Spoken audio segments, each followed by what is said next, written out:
Hola amigos míos, qué gusto me da darles la bienvenida a este espacio. Ya estamos acostumbrados a charlar todos los lunes acerca de temas de historia de México y les doy la bienvenida. Soy el doctor Pepe Cruz, estoy en las instalaciones del Centro de Estudios Históricos de la Universidad UDEC en Tlalnepantla, Estado de México. Yo soy el director del Centro de Estudios Históricos y les doy la bienvenida para tocar un tema de historia de México profundo, un tema ad profundis. En esta ocasión vamos a hablar del Códice Borgia. El Códice Borgia es una de las más extraordinarias reliquias que nos han quedado del siglo XVI. Es un códice enteramente prehispánico. Se confeccionó en pieles de venado, son 28 fojas en pieles de venado, pero además los críticos, los estudiosos, los analistas, los especialistas consideran que es una verdadera obra de arte.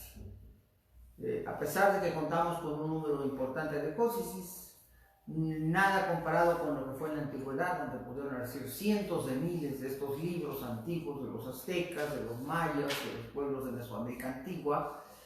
Aún así, los que hemos logrado rescatar de las garras del tiempo y del infortunio, ya que muchos de estos códices tuvieron un destino infortunado, a pesar de que tenemos un buen número, pues es un número insignificante comparado con la destrucción que tuvieron esos códices por múltiples razones.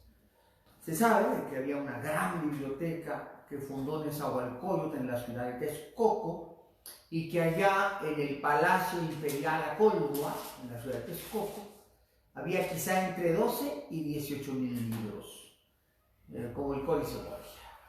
Todos de una impecable factura, porque Texcoco fue para México antiguo lo que Atenas fue para Grecia antigua, o lo que Alejandría fue para el Imperio Romano, o lo que Babilonia fue para las sociedades asirias, neobabilónicas, de los tiempos de Hammurabi, y por lo tanto eso nos permite decir que Texcoco era la capital de la ciencia, del arte, de la cultura, de la civilización, de la educación, ya que Tenochtitlan era la capital política del imperio. Ahí residían los poderes del Estado. Cuando hablo del Estado me refiero al Estado constituido por la Triple Alianza, que había extendido su gobierno por gran parte de Mesoamérica hasta Guatemala y tenía el control de las sociedades pueblos mesoamericanos, especialmente a finales del siglo XV y principios del siglo XVI de nuestra era. Los códices mexicanos de este periodo son una manera de hacer cultura, pero sobre todo de hacer religión. Sabemos que había códices para diferentes prácticas y motivos.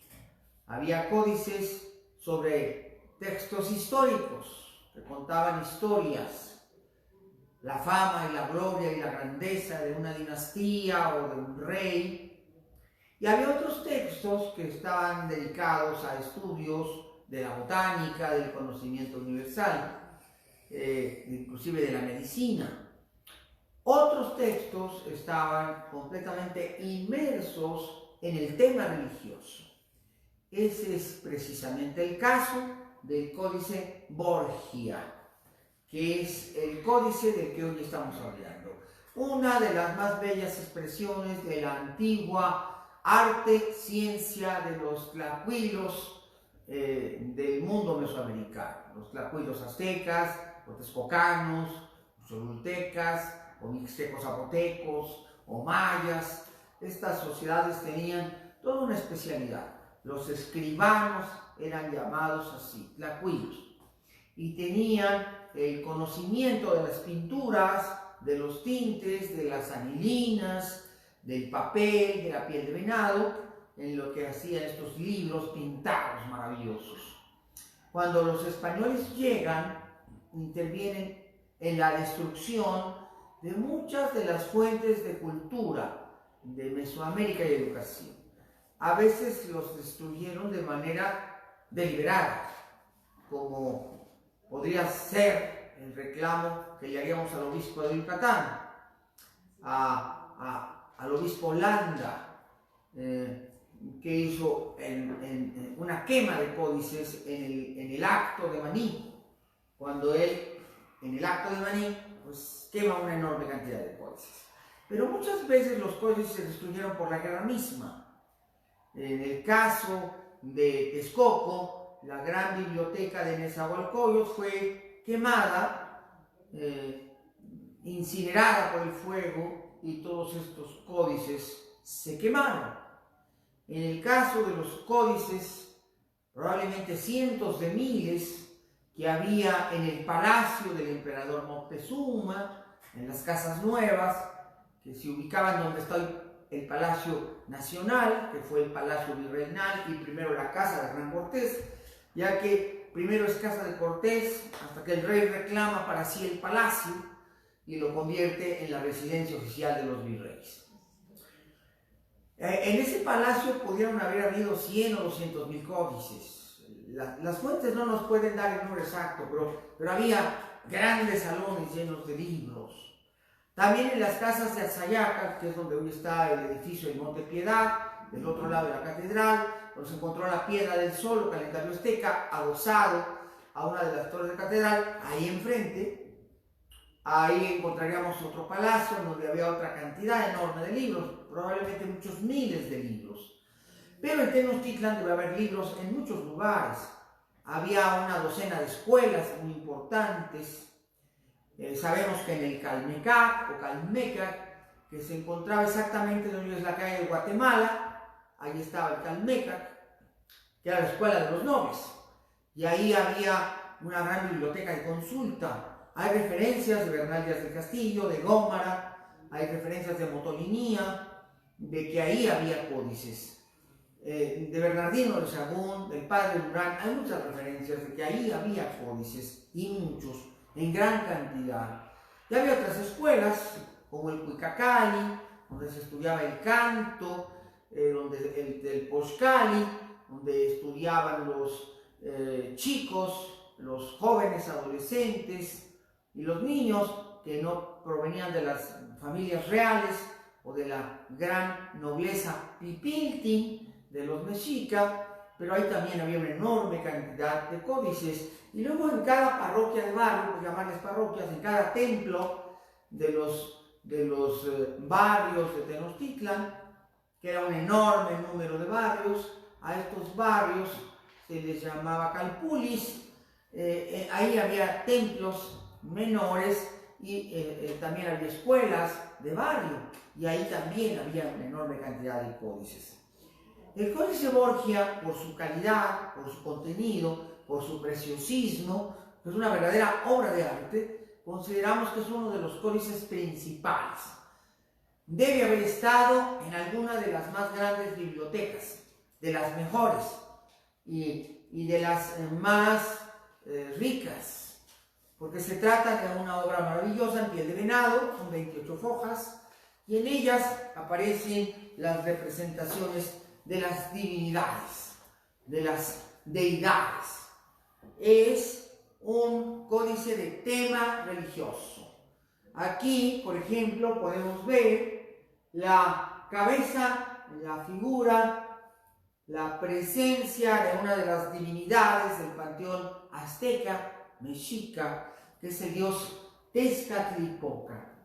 Con sus rasgos característicos es el cuerpo humano, la enorme cabeza, el enorme rostro, y está atravesado por líneas oscuras o por franjas negras.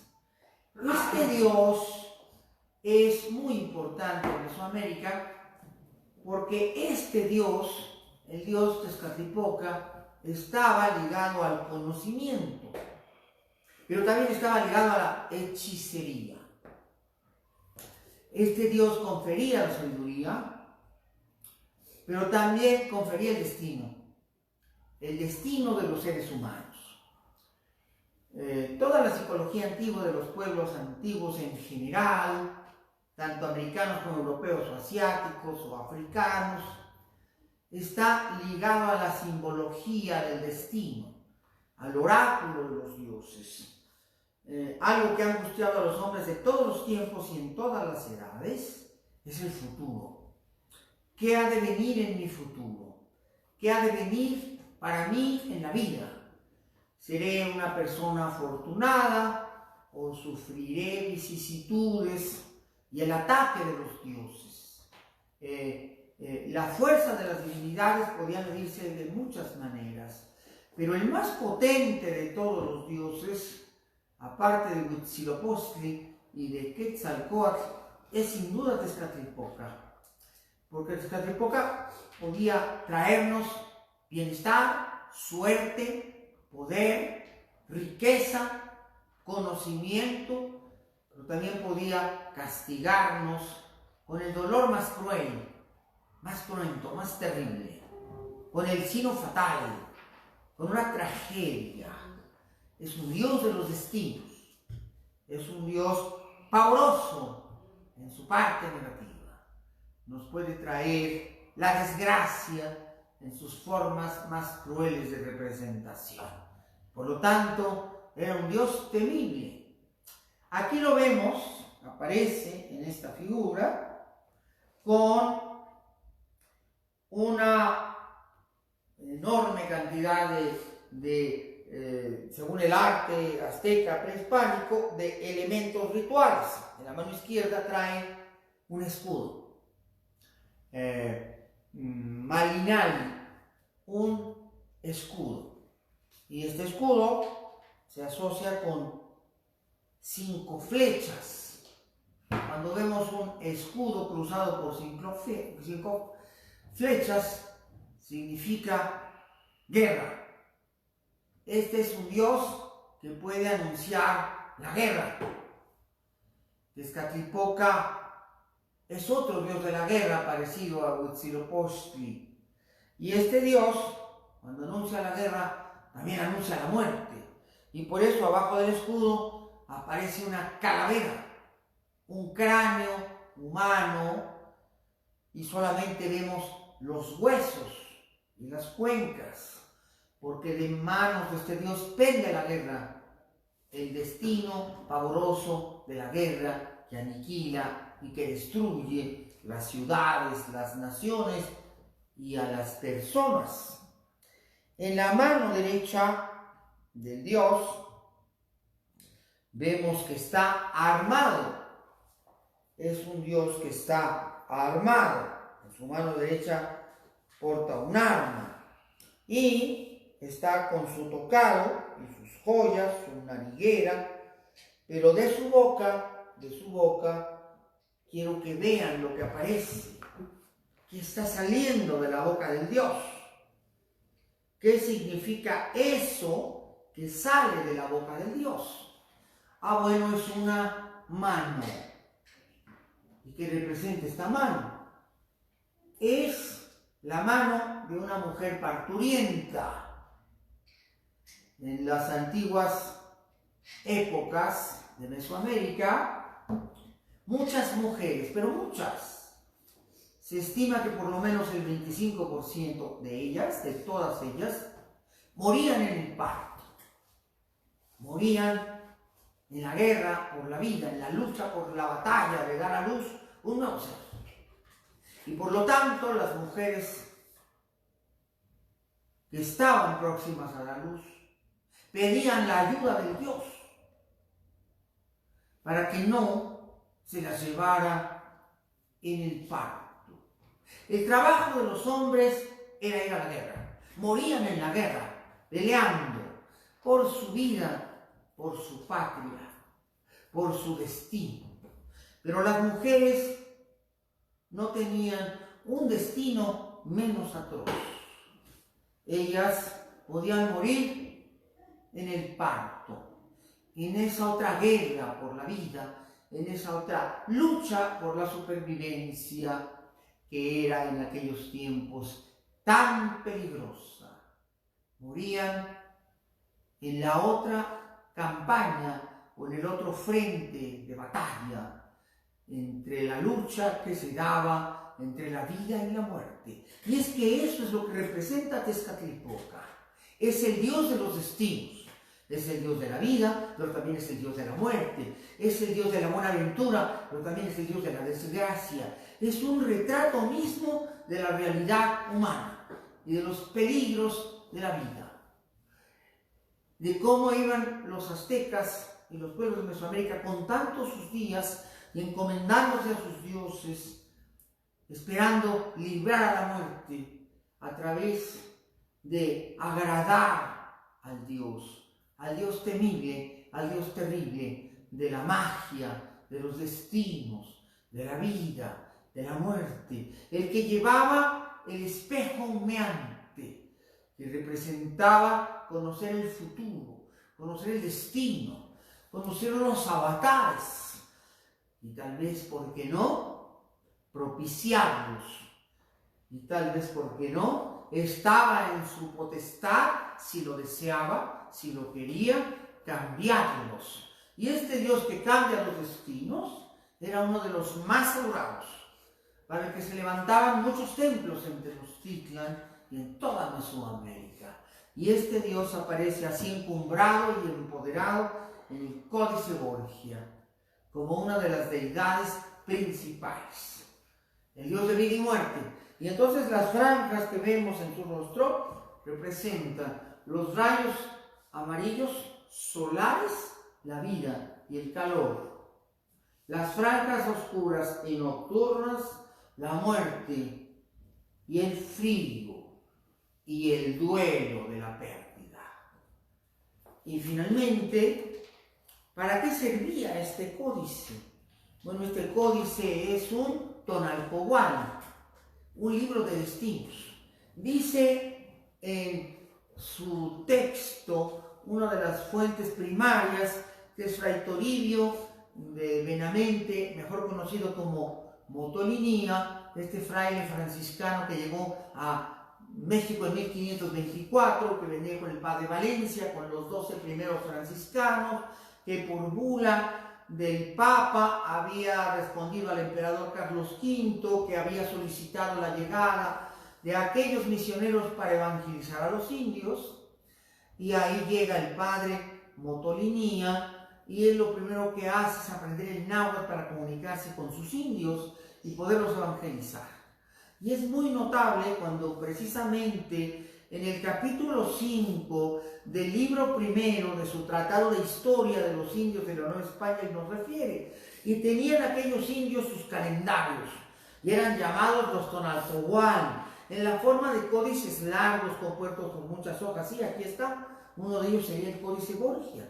Y en estos Tonalpohuallis, los sabios del calendario podían ver el destino de los niños. Y cuando un niño nacía, era menester llevarlo al templo a presentar. Y esto ocurría en las primeras 2 semanas. De acuerdo a los protocolos y las creencias de aquellos indios, tenían que presentar al niño por lo menos a más tardar el 7º día. Al niño le iba a ser impuesto su nombre, que tenía que ver con su destino.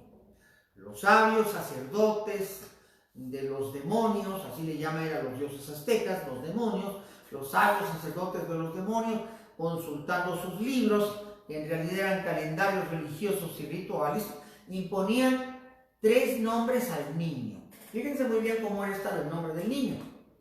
Iba la mamá, iba el papá, llevaban al niño, iba toda la parentela, entraban todos al templo, echaban flores, regaban ramas de pino, ponían incienso, que era una manera de atraer a las divinidades y de propiciar aquel acto litúrgico tan importante que iba con mucha fiesta. Iban tocando los caracoles, sonando las sonajas, iban cantando y danzando y entraban al templo. Y entonces venía una gran cantidad de sabios, 5 sabios, 5 tenían que ser, uno por cada rumbo cardinal. Ustedes dirán, si los rumbos cardinales son 4, no, por los aztecas eran 5, el norte, el sur, el este, el oeste y el quincunce, es decir, el punto medio, el eje del mundo, el centro del mundo. Entonces estos 5 sabios tomaban al niño, lo ritualizaban, le echaban cosas, le echaban una especie de agua bendita, un poco de aceite, sal y carbón en la mano, y entonces empezaban a ver sus libros, que eran libros como este, en donde estaba la representación de todos los días del Tonalpohualli, que eran el calendario ritual de meses de 13 días, y quedaba en total 260 días. Y aquel calendario ritual de meses de 7 días, y quedaba 260 días, que es el tiempo que una criatura tarda en el vientre de su madre, y que estaba asociado a la lunación, a la luna y a los flujos húmedos del universo y de la Tierra, pues entonces le iban a dar 3 nombres. El primer nombre que le daban tenía que ver con el día, aquí lo dice Motolinía, y lo dice así: daban por nombre a la criatura el del día en que nació. Todos los niños, cuando nacían, tomaban el nombre del día en que habían nacido. Bien, no importaba que fuera niña o niña, podía llamarse una flor, o 2 conejos, o 2 cañas, es decir, que el primer nombre de una persona tenía que ver con el día en que había nacido. Era como un horóscopo, era como un signo de identidad. ¿Qué día naciste y de qué año? Y entonces te ponían el nombre del día en que naciste. Ese era el primer nombre. El segundo nombre, ¿con qué tenía que ver? Tenía que ver con el destino y con el Dios que te protegía. Tenía que ver con aquella idea que tenían los pueblos prehispánicos de un nahual. ¿Y qué es un nahual? Bueno, el alma universal tiene 2 cargas de energía. Los aztecas creían, y los mayas, y los mixtecos, y los zapotecos, y los pueblos del Tajín, y casi todas las sociedades de Mesoamérica, ellos creían que el alma entraba al niño en el momento en que se rompía el cordón umbilical. Y al entrar el alma tenía 2 energías, el tonali y el nahuali. El tonali era la energía del calor, de la vida, que residía en el corazón. Y luego venía la sombra, Ixtli, y esa también residía en el cuerpo. Y la energía caliente y la energía fría eran algo así como de interpretar lo masculino y lo femenino, lo solar y lo lunar, los grandes opuestos de la naturaleza. Pero además, de acuerdo a los dictados del Tonalpohualli, el niño iba a ser protegido y iba a tener una alianza con un ser mítico llamado el Nahual, lo nahuálico. Y el Nahual era, en realidad, podía ser un animal. Tu nahual podía ser un venado, tu nahual podía ser un gato montés, tu nahual podía ser un búho, tu nahual podía ser un colibrí. También los dioses tenían un nahual. Por ejemplo, Huitzilopochtli, su nahual, es precisamente un colibrí. Por eso se llama así, Huitzilopochtli. Huitzi en náhuatl significa eso, colibrí, un colibrí. Y al dios le llamamos el ave colibrí por su nahual. Los dioses tenían un nahual, pero las personas también teníamos un nahual.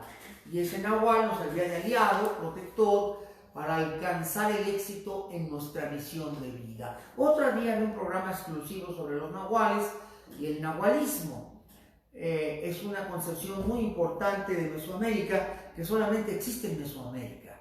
La idea de un nahual es prototípica de toda el área mesoamericana, desde Sinaloa, Guanajuato, el centro de México, toda la República Mexicana, Guatemala, Salvador, Honduras, y llega más o menos hasta Nicaragua, esta concepción nahuálica de la existencia del nahual. Esto ya les quería hablando. Lo importante es que este nahual era un protector de la criatura, un aliado para sus destinos, un gran amigo para empoderarlo. Hombre o mujer tenían sus nahuales, iban a dedicar su vida en gran medida a estos, les iban a rezar, les iban a cantar, les iban a ritualizar, les iban a orar, para que el Nahual ayudara en los conflictos de la vida y nos diera poder, nos diera fuerza. Bueno, estas eran las creencias de los antiguos mexicanos y esto se podía leer en estos libros. Cuando el sacerdote te ponía tu nombre, si eras un plebeyo te daba 2 nombres, solo 2 nombres, por ser plebeyo. Ya ven, hasta entre los aztecas los plebeyos iban a menos. Pero si eras de la nobleza o eras un rey, el hijo de un rey, un príncipe, tenías 3 nombres. Y esto ya distinguía a los señores con dignidad, a los de la clase social dominante, a los ricos, a los poderosos. Motón Inea nos da muchas pistas, muchos conocimientos de cómo era la religión de los mexicas, pero el tiempo se agotó y yo voy a dejar este relato tan emocionante del Códice Borgia aquí. Solamente voy a platicarles algo del códice, cómo llegó este códice a ser conocido. Bueno, muchos de estos documentos se perdían. Probablemente el Códice Borgia fue saqueado de algún monasterio. En Mesoamérica había monasterios, había conventos, había los religiosos vivían en comunidad, como en España, como en Europa, como los franciscanos, los agustinos. Aquí también había órdenes religiosas, y ahí los sacerdotes guardaban sus manuscritos, sus códices, sus libros pintados, y es probable que en uno de estos múltiples saqueos de algunas de las grandes bibliotecas mesoamericanas fue secuestrado este códice y enviado a Italia. No sabemos cómo llegó a Italia, no tenemos una idea muy precisa, pero en Italia apareció hacia mediados del siglo XVIII, precisamente ligado a uno de los miembros de la famosa familia Borgia. Y obviamente este códice después fue donado, legado a la Biblioteca Vaticana. De manera que su original lo tenemos hoy en la ciudad de Roma, en la Biblioteca Vaticana, y es uno de los documentos más valiosos para el conocimiento de la historia de México. Afortunadamente se salvó de la destrucción, de la aniquilación, cosa que seguramente destruyó a cientos de códices, pero hoy lo tenemos para gloria del saber y el conocimiento de la historia universal y de la historia de los mexicanos. Amigos, gracias por acompañarme en este programa el día de hoy. Le voy a dar saludos a todos mis amigos que continuamente me escriben, me llaman, se hacen presentes en estas emisiones. Josué de Jesús, buenas noches, doctor, me encanta aprender con usted. Te mando muchos saludos, Josué. Un saludo muy grande para ti. Graciel Mesa dice, qué alegría verlo con este tema tan importante, tan interesante. Muchas gracias. Para mí también saber de ti, Graciel. Lu Bastida, gracias por tan valiosos conocimientos, doctor. Es un placer compartir. Juanita Gómez, es un gusto poder saludarlo. Para mí también, Juanita. Alejandra Zapata, admirable su labor y gracias. Muchas gracias por tus palabras. Ricardo Real, saludos, doctor Cruz. Y siempre estamos aquí para escucharlo y aprender con usted. Un abrazo. Yo también te mando un abrazo con mucho gusto, Ricardo. Dice Humberto Cruz, gracias por compartir este conocimiento enorme. Es un placer. Y Juan Cruz, me da mucho gusto escucharle y aprendo con usted, Juanita Cruz. Y dice Alberto Medina, me fascinó el programa de hoy. Qué bueno, Alberto, me da mucho gusto. Galatea me dice, es mi gusto verlo y saludarlo. Y a Galatea Morali le mando un cariño muy grande y gracias a todos ustedes, amigos, por su presencia, su permanencia y su persistencia. Y aquí desde las instalaciones del Centro de Estudios Históricos de la Universidad Dr. Emilio Cárdenas, en la ciudad de Tlalnepantla, México, les mando mi cariño y mi reconocimiento a todos ustedes que les interesa el conocimiento profundo de la historia mexicana. Muchas gracias a nombre del CUDEC, a nombre del Centro de Estudios Históricos, a nombre mío propio, a nombre de todo el equipo que me apoya para la realización de este programa, coordinado por Luis Jalón. Les agradezco que estén los lunes y los miércoles conmigo en estas emisiones. Gracias, amigos, nos despedimos como siempre con todo el cariño del mundo. Les recuerdo que nos vamos a escuchar el próximo miércoles, el próximo lunes también. Lunes y miércoles vamos a estar aquí siempre con ustedes. Y sigan conociendo cada día más de la historia tan rica, tan enorme, tan infinita, tan inmensa como la historia de nuestro país, que compartimos para México y para todo el mundo. Y nos vemos, amigos, hasta la próxima emisión. Si puedo, es fácil y lo vamos a lograr.